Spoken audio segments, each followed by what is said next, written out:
Alright, so I have the bones roasted now, and they're going to go into my giant stock pot, and then I'm gonna roast the second batch of bones, and that's the start to making the bone broth, rabbit bone broth, that I'll be canning tomorrow. But this has to cook all day.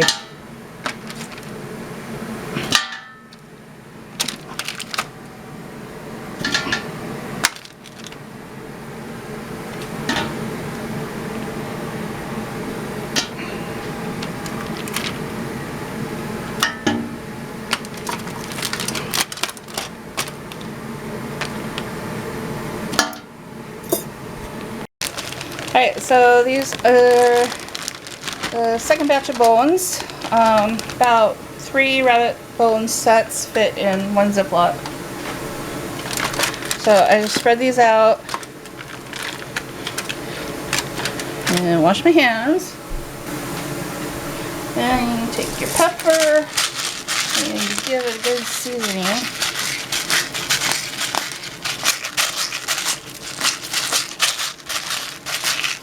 And then your salt.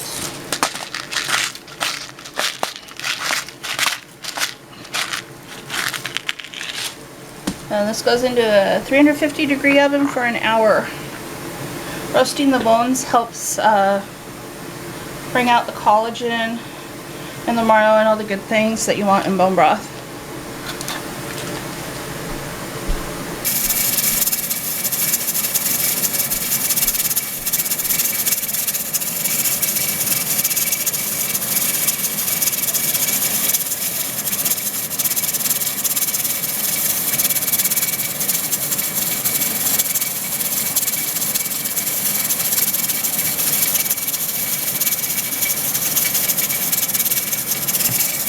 Also need 2 tablespoons of vinegar or 2 tablespoons of lemon juice, whatever you have. It helps to draw out even more of the collagen from the bones, and you won't taste anything vinegary or lemony in the final product.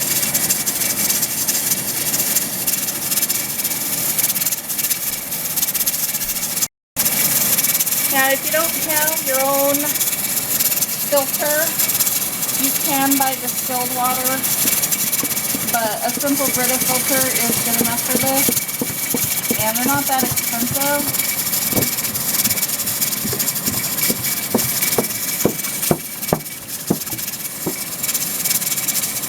Oh, I think 2 gallons is going to do it this time. So then I'm going to put that on the absolute lowest setting on my oven.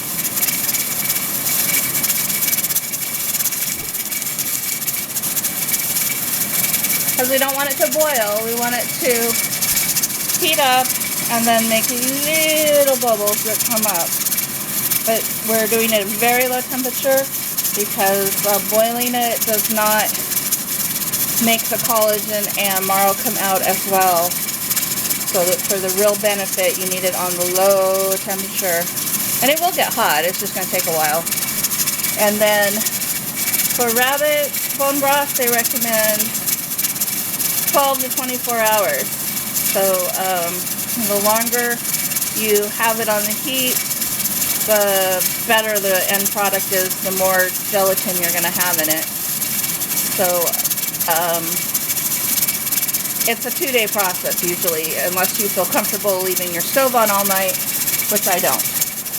So you can put in vegetables if you want to, onions, parsley, celery, carrots, like that, but I like to have the pure broth, and then when I make soup with it later, I'll add my vegetables then.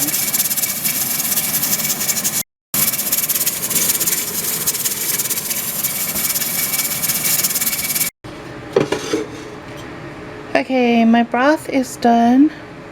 So I have another stock pot in the sink with a colander in it, and I'm going to pour it into this so that I can take the bones out.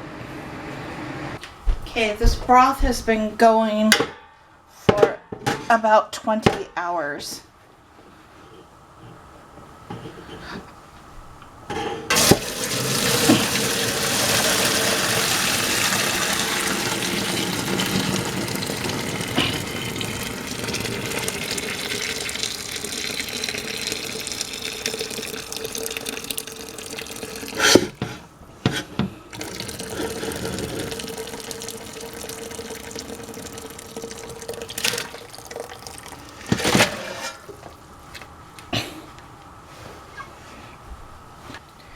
Right, and then all we have to do is lift this up and let the broth drain out.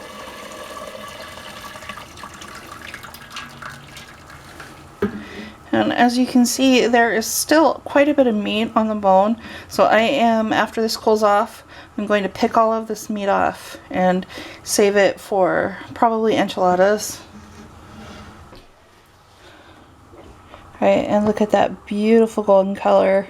And it's 10 o'clock at night, so I am going to put this in the refrigerator overnight, and then I'm going to can it in the morning, and I'll bring you back for that.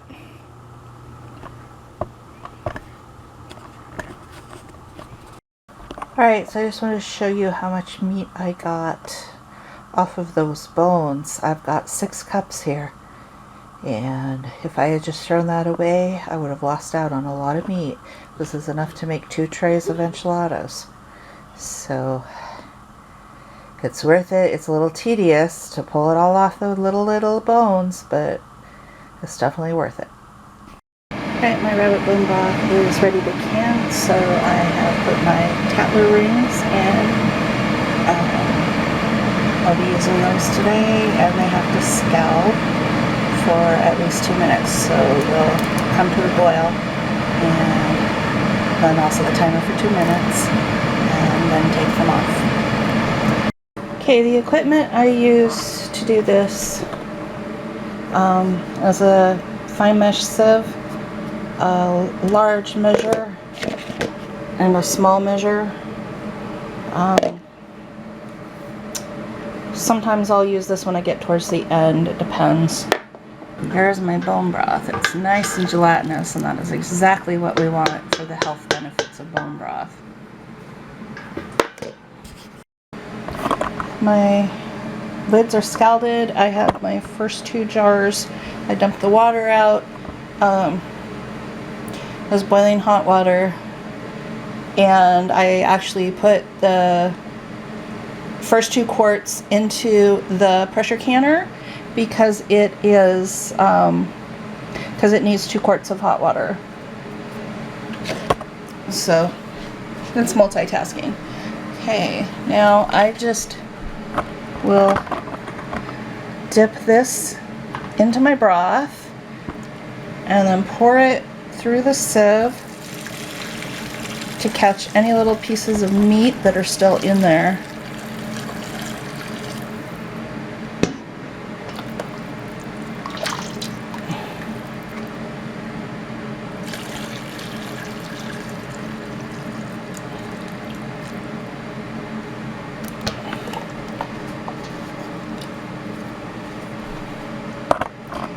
And you can see just how much little pieces of meat I caught, so you don't want that in there.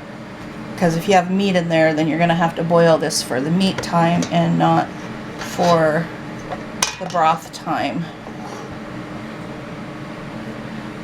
And then it's as simple as pouring it into your hot jars.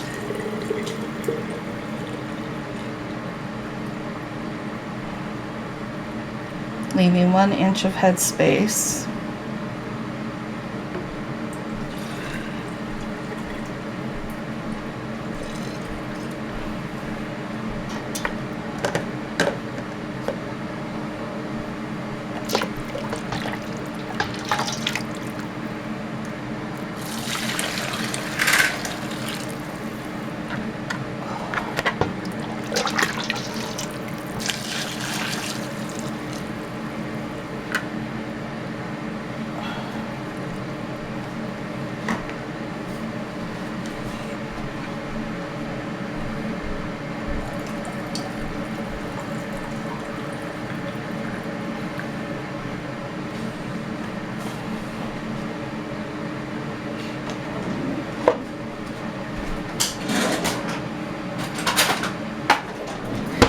since the Tattler lids are not magnetic, I use tongs to get them out.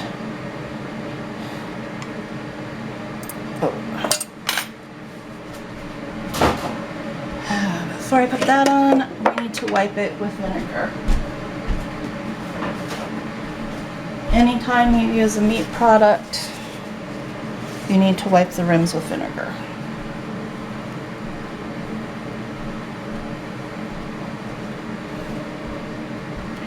And on it goes, just like a normal canning lid.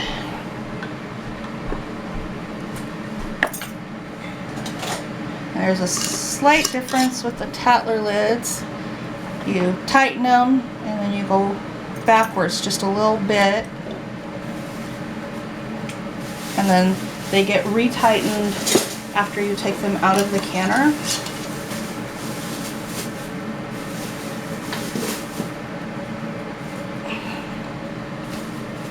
And then these go into the pressure canner.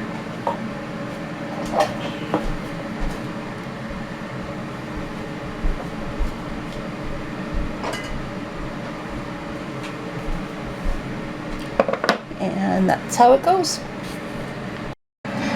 Okay, I have 7 quarts on the bottom, and I am just putting in a small little rack. I have a few half pints that I'm also going to put in here with the quarts, because I have about 3 cups left, maybe 4. Alright, so the half pints are in now, and the small rack will keep them from moving around too much in here, so I'm not putting in a towel this time. And so now I just need to put the lid on and get it set up to go. Okay, so you line up your indentation with your little arrow, and then you close it up. You know, this is an all-American counter, and it is the type I prefer because you don't need a gasket, and you don't have to worry about replacing a gasket every so many years, sometimes once a year if you use it a lot.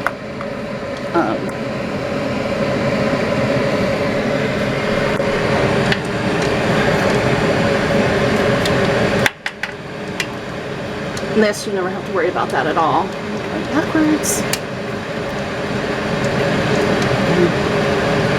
They do recommend every so often that you put some petroleum jelly between the lid and the pot to help maintain a good seal. I have never actually done that, and I have never had a problem, but you're supposed to. Alright, get this adjusted so I can read the gauge, and we put it on too high and start it going.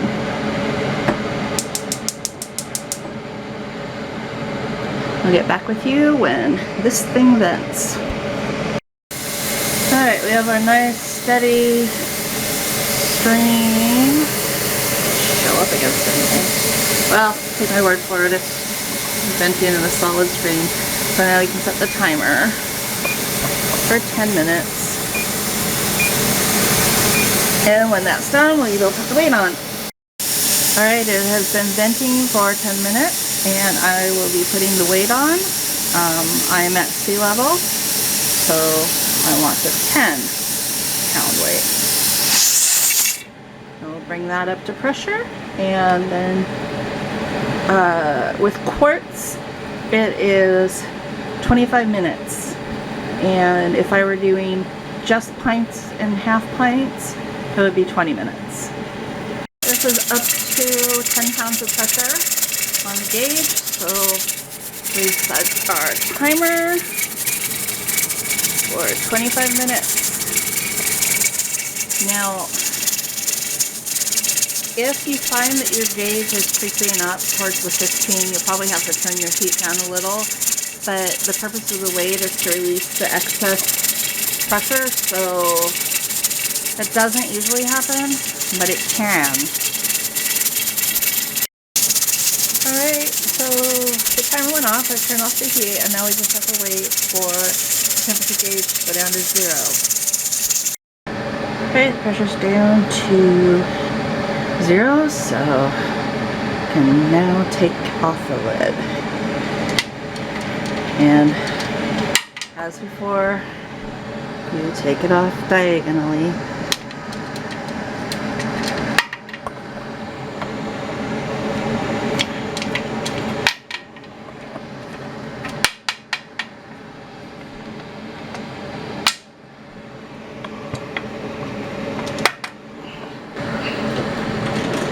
Take off the weight. Crack the lid and lift it off away from you so all the steam goes up.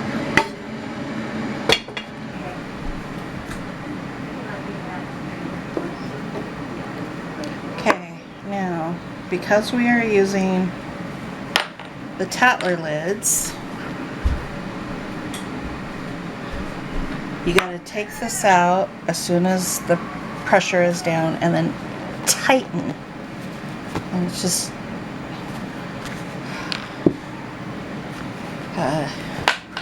it helps. I don't know. It helps make the seal with the plastic lids. I guess it's just one of the directions they have on their website.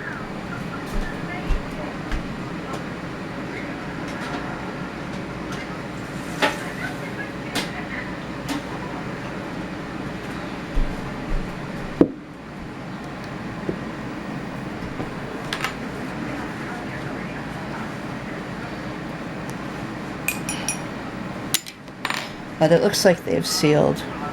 You can tell because the centers are pressed down.